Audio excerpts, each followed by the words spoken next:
여기 수요 기도에 나오신 분들은 사사시대, 그러면 어떤 시대인지 알고 있을 것입니다.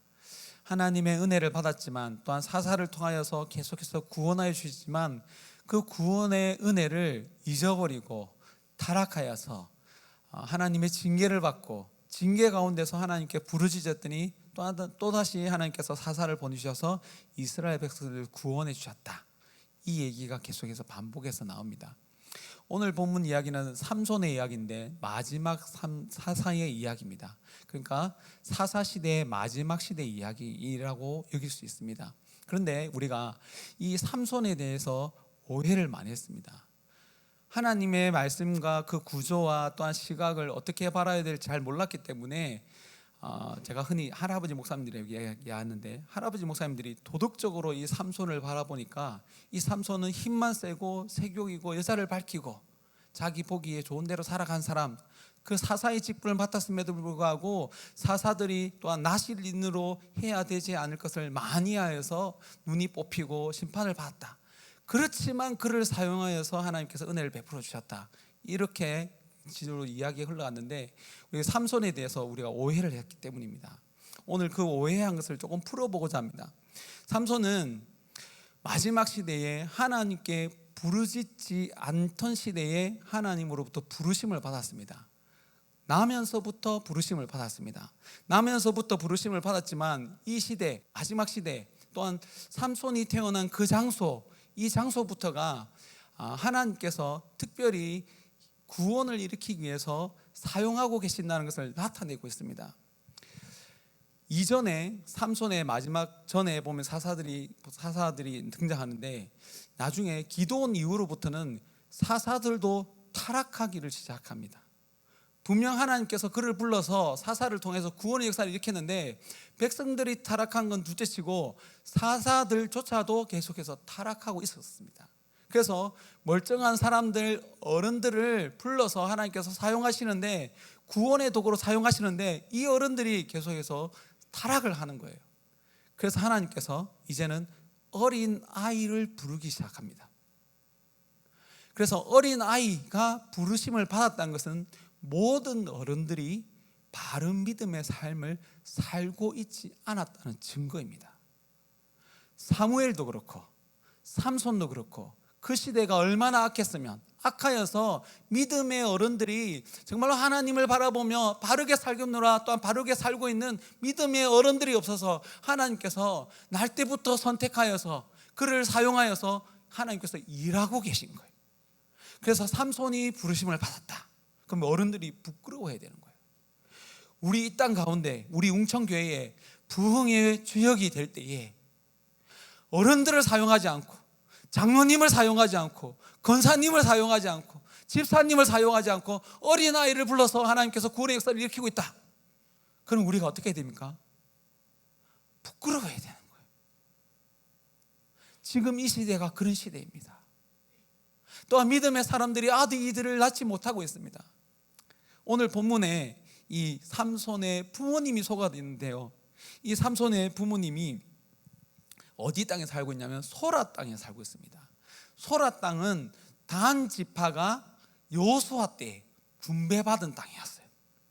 하나님께서 제비를 뽑아서 단 지파는 여기 이 지역을 하나님께서 맡겨주셨어 라고 이렇게 맡겨주셨는데, 단 지파가 하나님께서 주신 그 땅을 받지 않고 이 땅에 보니까 옆에 블레셋이라는 강력한 부족이 있어가지고 이 부족을 이기기가 힘드니까 단 지파가 통째로 제일 북쪽으로 이사를 가버렸습니다.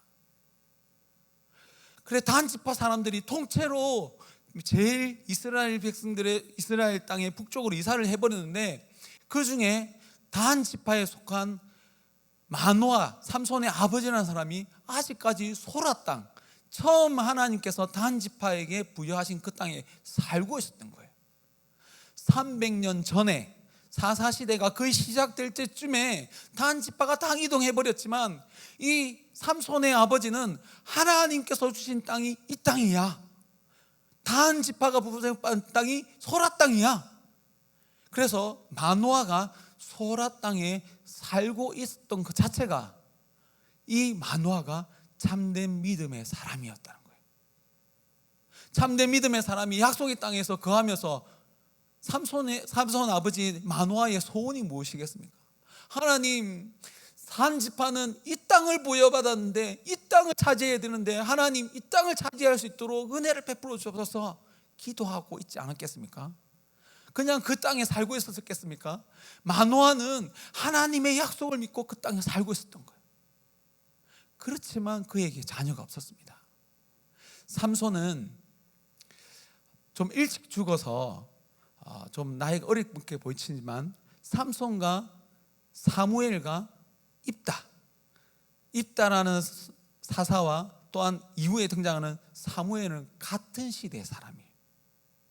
같은 시대의 사람인데 사무엘은 나중에 등장하고 나중에는 나오기 때문에 사무엘이 더 어린 것 같은데 사무엘이 삼손보다 한 10살 많다고 여깁니다. 한나가 아들을 낳지 못하고 있는데 하나님께 기도하여서 아들을 낳았습니다. 믿음의 사람인데 아들을 낳지 못하고 있었던 거예요. 그 가운데서 믿음의 사람들에게, 하나님의 뜻을 가지고 있는 자들에게 하나님께서 아들을 주시기 시작했습니다. 그 부모들이 또한 그 자녀를 믿음의 자녀로 길러내기 시작했습니다. 삼손의 아버지 마노아도 기도하였고 그를 불러서 약속의 땅에서 끝까지 약속을 이루어 달라고 기도하는 그 삼손의 부모님을 사용하여서 나시린을 주셨고 나시린으로 하나님 앞에 드리라고 말하고 있었던 거예요. 시작부터가 하나님께서 약속의 자녀를, 하나님의 약속을 믿는 사람들을 불러 사용하기 시작했다는 거예요. 그에게 자녀를 주어서 그 자녀도 하나님께서 사용하시겠다고 말씀하고 있는 것입니다. 그 가운데서 살아가고 있을 때에 여호와의 사자가 그 아내에게 나타나서 아들을 줄 것이다. 또한 그에게 이 아이는 나시린이 될 것이기 때문에 어려서부터 포도주를 마시지 말고 독주를 마시지 말고 머리를 깎고 만든다라고 얘기하였습니다. 그 얘기를 듣고 그의 남편이 듣고 또다시 기도하여서 그 아들을 낳으면 어떻게 되는지 자세히 묻게 됩니다. 이 과정도 보면요, 아들을 낳게 될 것인데 삼손의 사명이 무엇인지를 33장 5절에서 정확하게 말씀해 줍니다. 삼손의 사명 되는 13장 5절 함께 읽어보도록 하겠습니다. 보라, 내가 임신을 하여 아들을 낳으리니 그의 머리 위에 삭도를 대지 말라. 이 아이는 태에서 나음으로부터 하나님께 바쳐진 나시린이 됨이라. 그가 블레셋 사람 손에서 이스라엘을 구원하기 시작하리라. 삼손의 사명이 무엇입니까? 이스라엘 손에서 구원하기를 시작하리라. 구원하는 역할을 받은 게 아니에요. 구원하기를 시작하는 거예요. 하나님의 구원이 한순간에 일어난 것이 아니라 하나님의 구원의 역사는 것은 한순간이 아니라 많은 역사 가운데서 이 모든 것을 가리켜서 구원이라고 이야기합니다. 삼손이 맡았던 역할이 뭐냐면 구원하기를 시작하는 것이고 이 구원을 완성하는 것은 나중에 다윗이 완성합니다. 그래서 삼손의 역할이 구원하기를 시작하는 것이 삼손의 역할이었어요. 그래서 삼손이 이 사명을 이룹니다.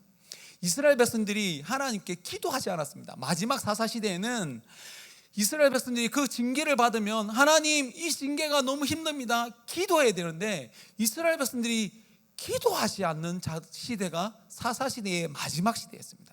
그 가운데서 끝까지 기도하고 있던 사람이 삼손의 아버지 마노아였고 그 기도하기 시작하니까 그 기도를 통하여서 하나님의 구원이 시작됐다는 거예요. 삼손의 아버지 마노아가 기도하기 시작했던 것처럼 삼손도 계속 사역하면서 하나님 앞에 부르짖었다라는 말이 나옵니다. 이스라엘 백성들이 그 전에 이방 민족들의 지배를 받았을 때에 길어야 20년 지배를 받았어요. 근데 삼손의 시대에는 40년이나 지배를 받습니다. 40년이나 지배를 받았으면 그 가운데서 그 고통 때문에 하나님께 부르짖어야 되는데 끝까지 부르짖지를 않습니다. 부르짖지 않기 때문에 하나님께서 이 백성들이 하나님 앞에 나와 부르짖어야 되는데 약속을 가지고 그 약속을 이루어 달라고 기도해야 되는데 아무도 기도하지 않는 거예요. 그래서 마노아를 통하여 부르짖는 기도를 하는 그 마노아를 통해서 하나님께서 일하기 시작하는데 그 아들 또한 구원하는 길을 시작하는 일을 맡겨주시고 계십니다. 삼손이 그 믿음 가운데서 태어났습니다. 태어나서 자기 보기에 좋아 보이는 것을 특별히 강조하는 것이 여자를, 자기가 예뻐 보이는 여자를 선택했다고 얘기하는데, 여자를 선택하는 것, 이것 또한 이 사사가 하는 일들이 있는데, 사사가 하는 말 또한 뿐만이 아니라 사사가 하는 행동 또한 하나님의 계십니다.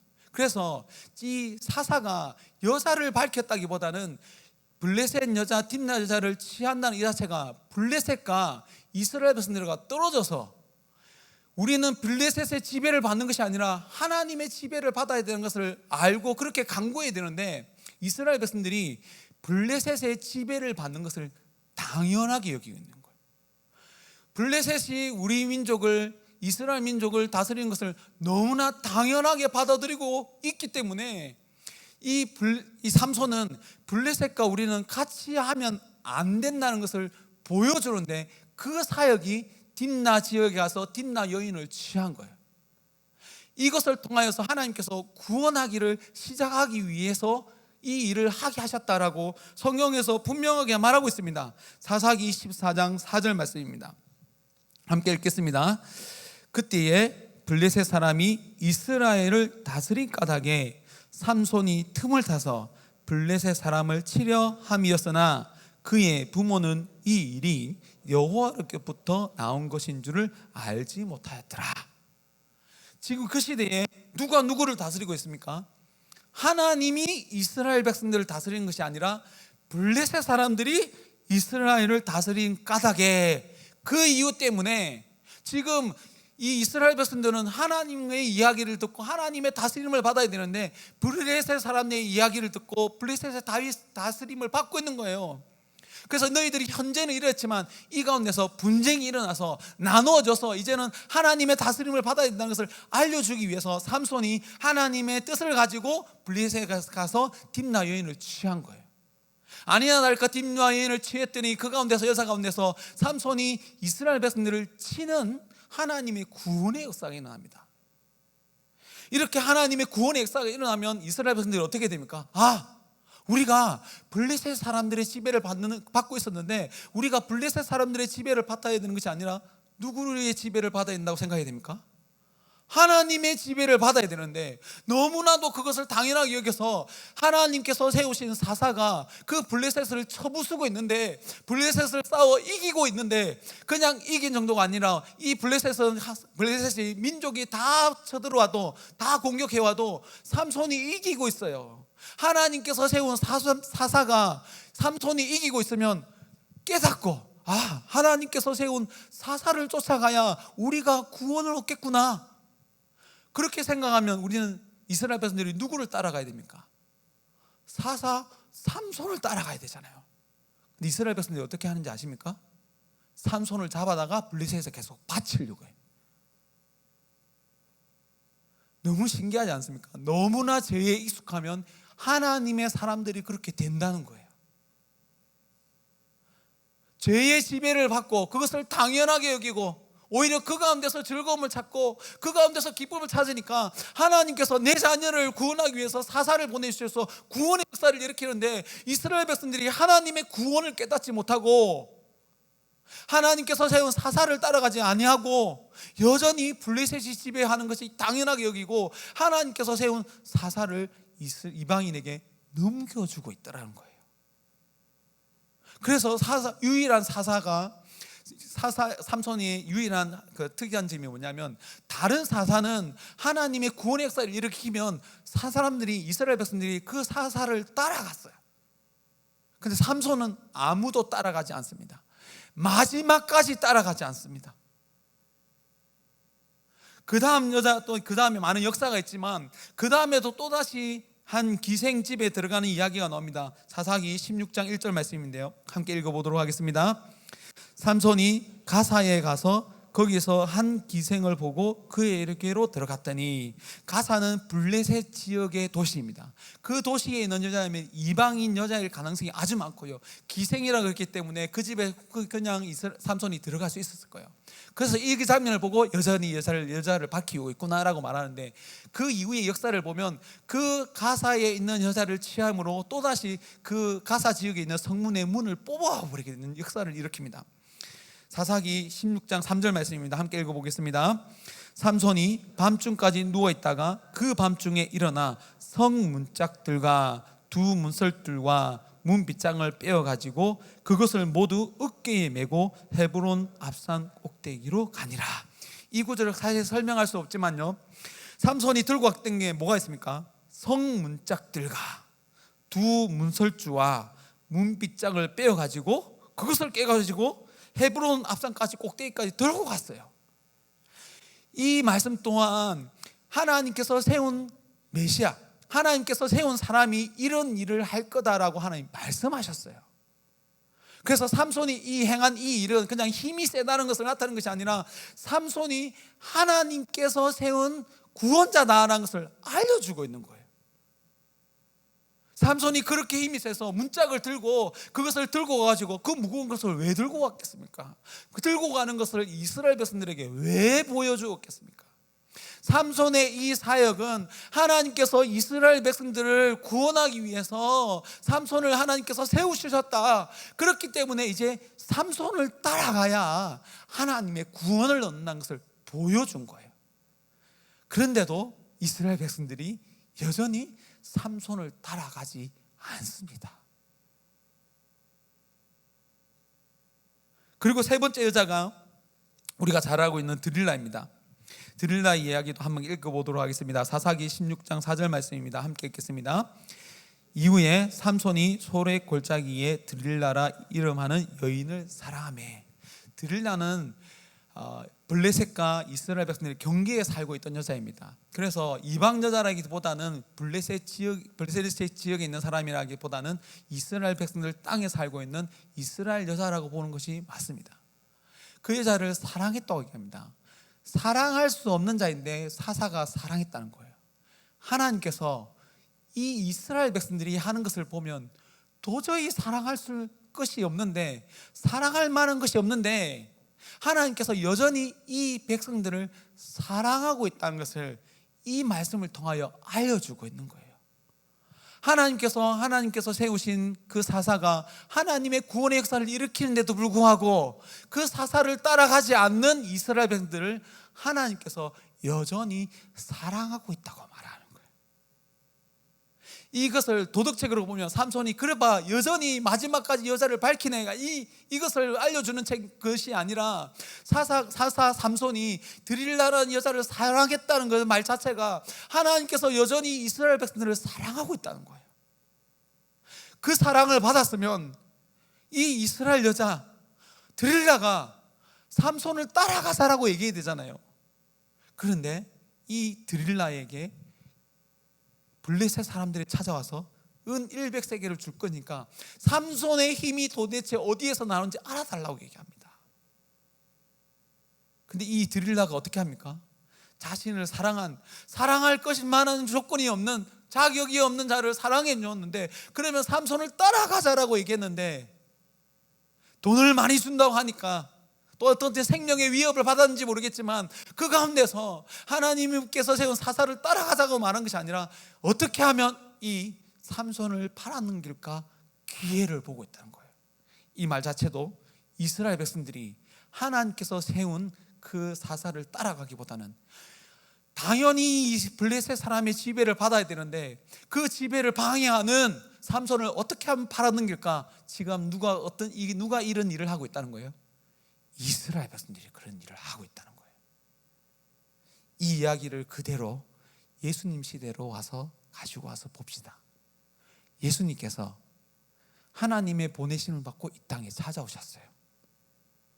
그리고 예수님께서 우리 가운데서 메시아의 그 사역을 보여주시면서 우리 주일에 계속 요한복음의 말씀을 통하여서 예수님의 그 표징을 보지 않습니까? 그 표징의 사역을 통하여서 예수님이 하나님께서 보내주신 메시아라는 거예요. 계속해서 그 말씀을 하고 있고 그 가운데서 이스라엘 백성들이 그 구원을 받아 누리고 있습니다. 받아 누리고 있으면 이스라엘 백성들이 그 예수님을 따라가야 되는데 그 백성의 지도자들이, 사두개인들이, 대제사장들이, 바리새인들이 어떻게 하면 예수님을 넘길까 기회를 엿보았어요. 그 기회를 엿보다가 예수님과 함께 따라다니는 사도라고 사도로 세움 받는 가룟 유다가 예수님을 팔아넘겼잖아요. 팔아넘기니까 옳거니 그 시대의 지도자들도 그것을 받아서 그대로 받아서 이방인의 손에 팔아넘깁니다. 로마 총독선에 팔아넘겨서 십자가에 못 박아버립니다. 삼손이 그런 일을 당하고 있는 거예요. 삼손의 눈이 왜 빠졌습니까? 삼손이 나약했기 때문입니까? 분명 나약하죠. 완전한 메시아가 아니기 때문에 그런 유혹을 이기지 못하여서, 그런 시험을 이기지 못하여서 눈이 빠졌습니다. 자기의 비밀을 알렸고 머리를 자르면 자기가 힘이 빠진다는 것을 알려주었습니다. 그래서 삼손은 완전한 메시아가, 완전한 구원자가 아니라는 거예요. 근데 예수님께서는 모든 시험을 이기고 모든 죄를 사해 주시고 우리에게 완전한 부활을 약속해 주셨어요. 삼손에게도 부분적 부활이 일어납니다. 삼손 자신에게도 자기가 잘못한 것을 회개하고 눈이 뽑히고 자기가 모든 것을 판단할 수 없었지만 그 가운데서도 머리가 다시 일어날 때에 하나님께 부르짖었더니, 삼손이 하나님께 부르짖습니다. 부르짖을 때마다 하나님께서 삼손이 그 연약한 가운데, 그 죄악 가운데서도 자신의 죄를 뉘우치고 부르짖었더니 하나님께서 삼손의 그 부르짖음을 들으시고 이스라엘 백성들을 구원하기 시작합니다. 삼손이 하나님께 부르짖는 말씀을 함께 읽어봤으면 좋겠습니다. 사사기 15장 18절 19절 말씀입니다. 함께 읽겠습니다. 삼손이 심히 목이 말라 여호와께 부르짖으려되 주께서 주의 손을 통하여 이 큰 구원을 베푸셨사오나 내가 이제 목말라 죽어서 할례 받지 못한 자들의 손에 떨어지겠나이다 하니, 하나님이 레히에서 한 우묵한 곳을 터뜨리시니 거기서 물이 솟아 나오는지라. 삼손이 그것을 마시고 정신이 회복되어 소생하니 그러므로 그 샘 이름을 엔학고레라 불렀으며 그 샘이 오늘날까지 레히에 있더라. 삼손이 구원의 역사를 일으켰습니다. 나귀 벽뼈로 1000명을 죽였습니다. 1000명을 죽이려 해서 너무나 목이 말랐습니다. 그때 부르짖었더니 하나님께서 샘을 터뜨려 주셔서 그 물을 마시게 하시고, 오늘 보면 정신이 회복되어 소생하니, 이 말은 되살아났던 거예요. 되살아나서 아무도, 삼손이 이 구원의 역사를 일으켰는데 아무도 물 갖다 주는 사람이 없어요. 혼자 나귀 턱뼈로 1000명을 죽이고 있는데 이스라엘 백성들이 그것을 봤으면은 이 사사를 따라가서 우리가 구원을 누리자 해야 될 것인데 아무도 물을 갖다 주는 사람이 없었습니다. 그래서 삼손이 하나님께 부르짖더니 하나님께서 우묵한 곳을 터뜨리셔서 생수를 나게 하셔서 그 생수를 마시고 다시 구원의 사역을 감당합니다. 그럼 그 이후에라도 따라가야 되는데 이스라엘 백성들은 따라가지 않습니다. 삼손이 또다시 부르짖다는 장면, 눈이 빠지고 나서 감옥에 갇혀서 머리 털이 다시 자라나기 시작할 때에 자기가 철저하게 자신의 죄를 뉘우치고 하나님께 부르짖을 때에 하나님께서 다시 그에게 힘을 주셔서 구원의 역사를 일으키게 하셨습니다. 사사기 16장 28절 말씀입니다. 함께 읽어보겠습니다.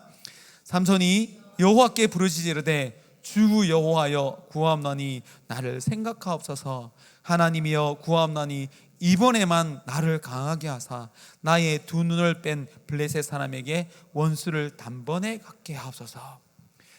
삼손이 두 눈이 빠졌습니다. 이 눈은요, 판별하는 것입니다.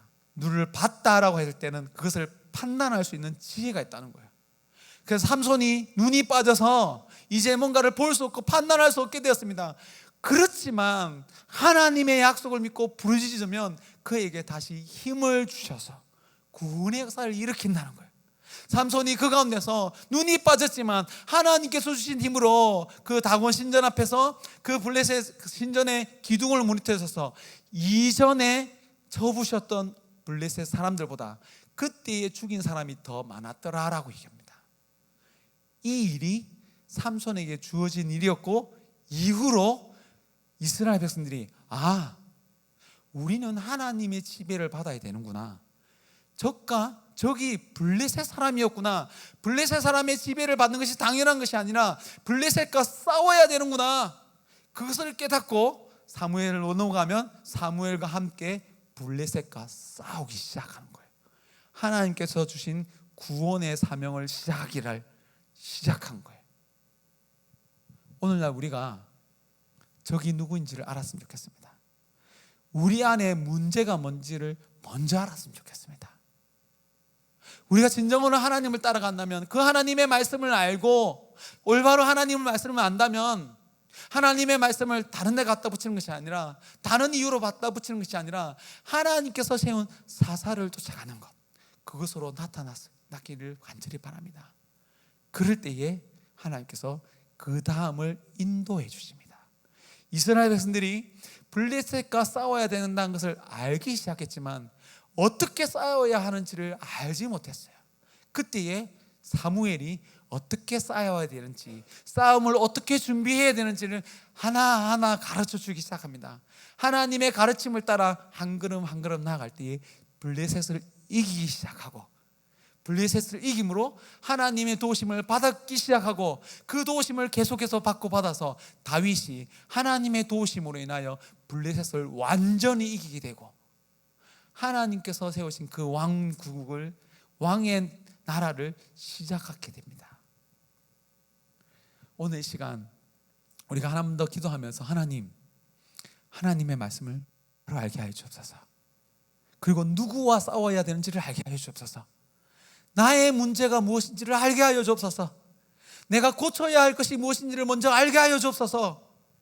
그래야 그 다음에 하나님께서 예비하신 그 모든 은혜를 하나하나 누리기 시작한다는 거예요.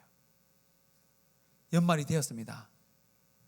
연말에 내가 원하는 것을 내가 판단한 대로 이렇게 했으면 좋겠다, 이렇게 시작하는 것이 아니라, 하나님, 올 한 해를 뒤돌아보면서 정말 우리가 하나님의 말씀대로 따라가지 못한 부분이 뭔지를 보게 하여 주옵소서. 그것을 보고 그것을 고쳐나갈 때에, 그 작은 것을 고칠 때에 그 뒤에 있는 하나님의 큰 구원의 역사가 있는 줄로 믿습니다. 그 하나님의 구원의 역사를 일으키는 우리 웅천교회가 되기를 예수 그리스도의 이름으로 축원합니다. 우리 이 찬양을 함께 불렀으면 좋겠습니다. 삼손의 이름의 뜻이 작은 태양입니다. 삼손이 작은 태양으로서 뜨기 시작했을 때 하나님의 구원이 시작했습니다. 그런데 그 구원이 하나님의 약속을 믿는 한 사람을 통하여 이루어진다는 거예요. 우리 웅천교회 한 사람, 그 한 사람이 여러분들이 되었으면 좋겠습니다. 그래서 이 연말에 내가 다시 사그라들리라 아니라 내년에는 더 힘차게 다오리라. 그래서 오늘 이 시간에 내년에 좀 감독했다, 좀 안 하겠다, 그 마음이 싹 사라지고 나로부터 이제 구원이 시작되겠다, 하나님께서 보내시는 대로 일하겠다, 이런 결단하는 마음으로 함께 이 찬양을 불렀으면 좋겠습니다. 저 높은 하늘로 함께 찬양하겠습니다. 우리 손뼉 치면서 찬양하도록 하겠습니다.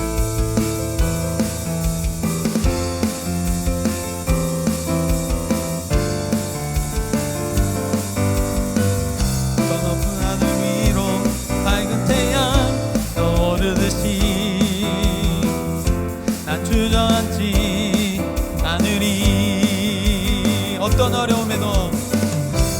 어려움에도 주의 길을 선택하리. 네 가운데로 걸으리. 주님을 크게 보는 믿음 가지고 세상에 나타내리라. 주의 사랑은 주의 꿈을 안고 일어나리라. 선한 능력으로 일어나리라. 이 땅의 불행과 회복은 바로 나로부터 시작되니. 주의 꿈을 안고 일어나리라. 선한 능력으로 일어나리라. 이 땅의 불행과 회복은 바로 나로부터 시작되니. 주님을 크게 보는 믿음 가지고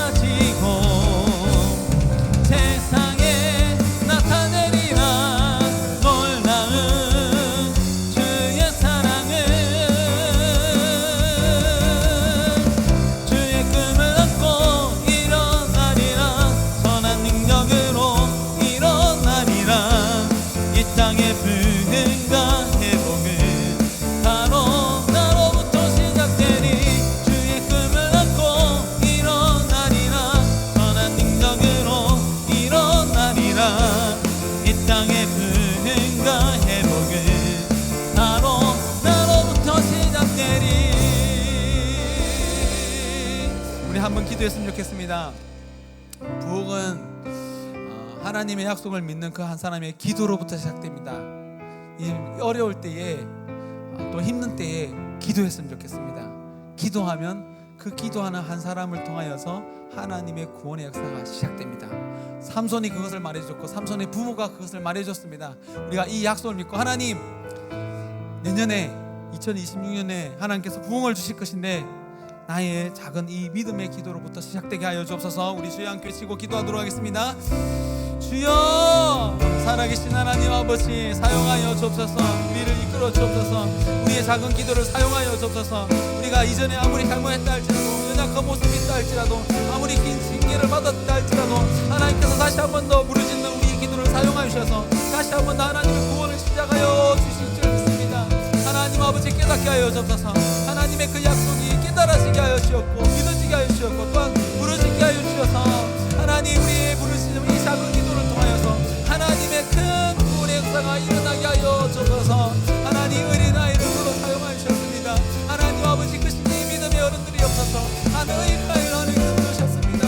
하나님, 우리가 부끄러워할 줄 아는 자가 되게 하여 주셔서 하나님, 2026년 우리 웅청교회를 부흥시키기 위하여 하나님 한 사람을 부르고 계십니다.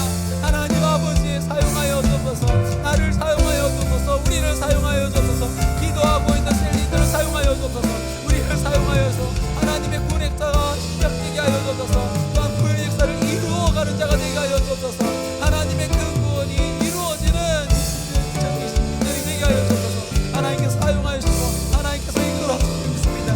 하나님 앞에 섭니다. 하나님, 우리를 사용하여 주시고 우리를 여전히 이용하여 주셔서 성령 하나님, 우리를 붙들어 주셔서 하나님의 뜻을 알게 하여 주셨고 하나님, 우리가 우리에게 문제가 무엇인지를 알게 하여 주셔서 하나님 아버지, 우리가 먼저 무엇을 행해야 되는지, 어떤 점에서 어떤 문제를 위해서 돌이켜야 하는지 알게 하여 주셨고 하나님, 우리의 눈을 열어 사용하여 주셨고 우리의 눈을 새롭게 하여 주셔서 보게 하여 주셔서 하나님의 말씀의 길이 무엇인지를 알게 하여 주셔서 하나님께서 보이신 그 말씀을 따라 걸어갈 수 있는 우리가 되게 하여 주셔서 하나님, 걸어가는 일꾼들이 되게 하여 주셔서 하나님께서 그렇게 사용하여 주시길 믿습니다. 하나님 함께 주옵소서. 온 세상을 창조하신 하나님 아버지, 125년 전에 웅청교회를 세우시고 이때까지 이끌어 주시니 감사합니다. 하나님, 우리 웅청교회가 오랜 역사를 가지고 있었지만 그 가운데서 정말로 하나님 앞에서 정말 믿음으로 살아가는지 다시 한번 돌아봅니다. 보게 하여 주옵소서. 우리가 어디에서 어떤 점에서 돌이켜야 하는지를 알게 하여 주시고 죄의 지배를 받는 것을 당연하게 여기지 아니하고 하나님의 지배를 받는 것을 당연하게 여기는 우리 웅청교회가 되게 하여 주옵소서. 하나님, 돌아봅니다. 우리의 눈을 열어 하늘을 바라보며 하나님의 그 약속대로 부르짖습니다. 부르짖는 자에게 새 힘을 주셔서 하나님의 구원이 시작되게 하여 주옵소서. 하나님, 한 사람이 아니라 이렇게 많은 믿음의 자녀들이 함께 부르짖습니다. 하나님의 그 부흥을 속히 이루어 주셔서 우리가 살아있을 때에 다시 한 번 더 부흥교회가, 웅청교회가 하나님 앞에서 쓰임받고 부흥되는 것을 보게 하여 주옵소서. 하나님께서 그렇게 역사하실 줄 믿고 이 모든 것 우리 죄를 위하여 죽으시고 부활하셨으며 하늘 보좌에서 온 땅을 다스리고 계신 그 예수 그리스도의 이름으로 기도드립니다. 아멘.